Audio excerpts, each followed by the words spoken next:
I decided to play the Terraria Calamity mod. First, I need a new character, and a name that is fierce, and a name that invokes fear in my enemies, the perfect name.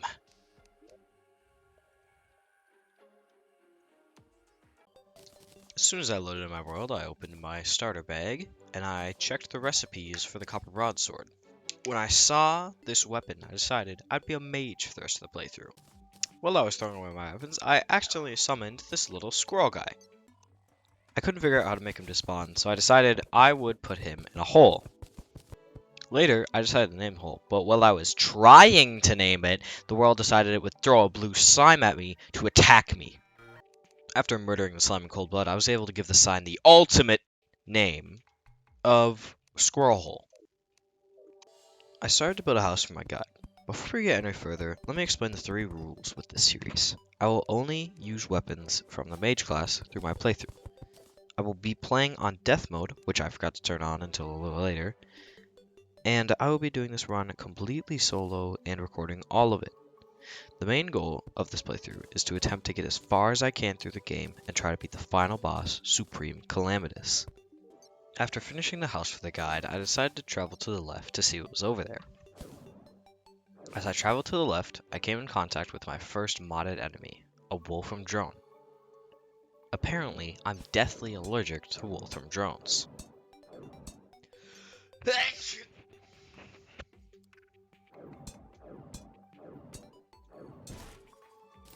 After killing the Wolfram Rover, I used the Wolfram scrap that it dropped to see what it could craft, and I could make a mage weapon if I got 10 Wolfram scrap and 1 energy core.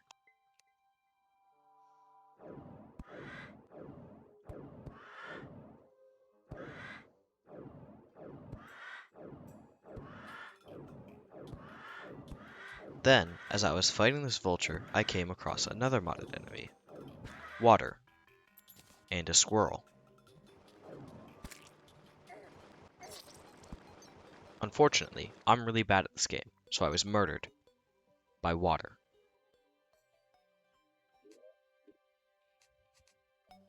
I decided to travel back to the left side and realized I didn't have Revengeance or Death Mode activated, so I activated both.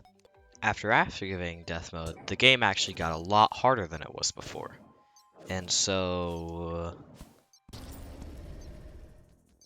that's fine. I didn't even like the left side anyway, or need any money. So I decided I'd go to the right side instead, see if there's better luck.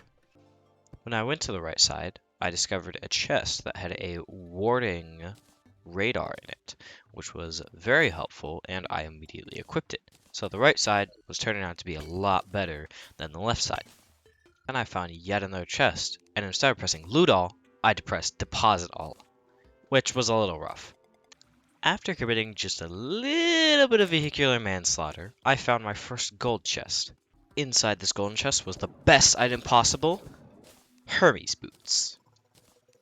After narrowly escaping death from a blue slime with only 2 HP left, I saw it, a heart crystal, and I realized the game was apologizing for everything it had done to me earlier. This was gonna... The longer I play through this game, the longer I realize it gives you progress just to immediately rip it out of your hands. But that's okay, because shortly after, I got my life crystal, shoved it down my throat, and had 120 health. I decided that a little more exploring couldn't hurt, and I could even get some more loot. On my 3rd trip down the hellhole of a cave, I discovered even more loot that I could grab later when I wasn't being chased down by yellow slime, like a life crystal and some gold.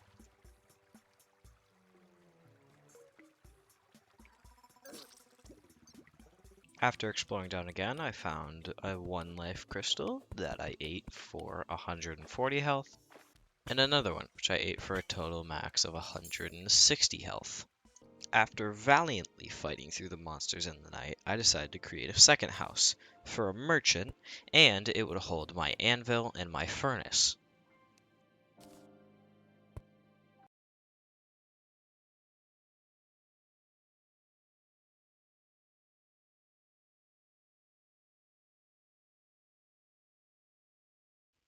Look, there's a gun.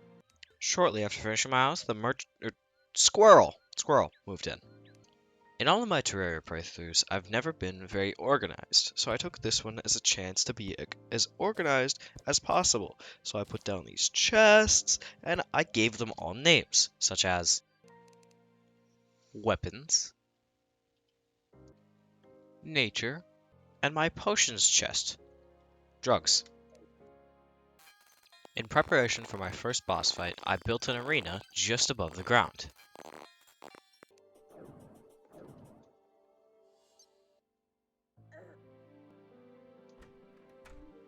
I met the squirrel who was selling the guide, which I thought we didn't sell humans anymore.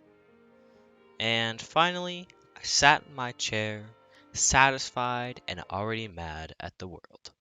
That brings us to the end of the first episode of this playthrough. If you enjoyed it, please do subscribe. Thank you very much, and goodbye.